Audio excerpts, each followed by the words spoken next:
आपका जो प्रश्न है ये जलन और कुंठा से भरा हुआ है। जो आपने पूछा है ना अभी, पूजा होगी या नहीं होगी, ये सब बात की बात।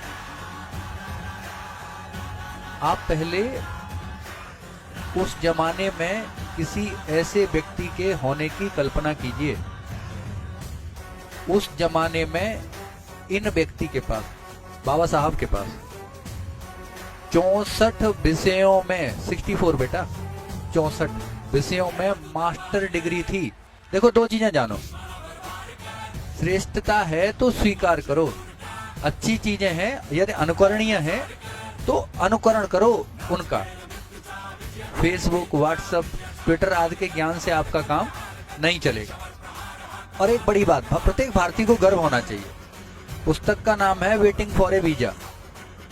क्या नाम है पुस्तक का? Waiting for A visa. आप गूगल कर लेना इस बात को।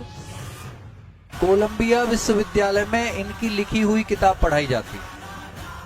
जलने वाले जलते रहेंगे भाई साहब, आप अपनी जलन बरकरार रखें। जिसे तरक्की करनी है वो इन्हें पढ़ेगा, जिसे अवनति के पथ पर जाना है वो बहस करेगा। जो अच्छी चीजें हैं उन्हें स्वीकार करो। प्रत्येक भारतीय को गर्व होना चाहिए कि एक विदेशी अमेरिका के विश्वविद्यालय में एक भारतीय के लिखी हुई किताब, भारतीय के द्वारा लिखी हुई किताब सामाजिक दर्शन को दर्शाने के लिए आज भी पढ़ाई जाती है। 9 भाषाओं का ज्ञान था और आपको क्या ज्ञान है? लिख दूं, डाल दूं फेसबुक पे।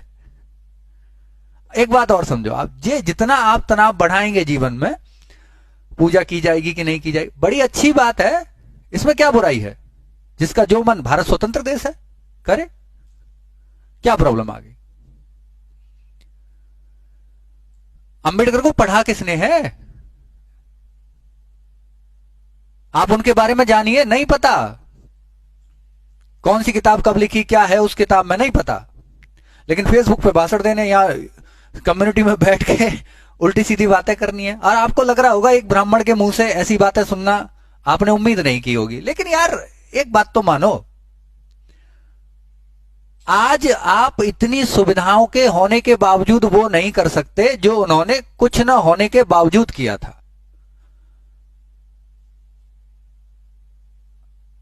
अंबेडकर रोज रोज पैदा नहीं होते। आप तो एक तिनका भी नहीं हो, आपकी मुसीबतें एक तिनके के बराबर भी नहीं है।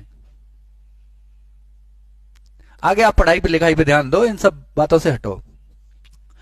2-4 आदमी बहिष्कृत हैं। बहिष्कृत हितकारिणी सभा की स्थापना डॉक्टर भीमराव अंबेडकर ने सन 1924 में की।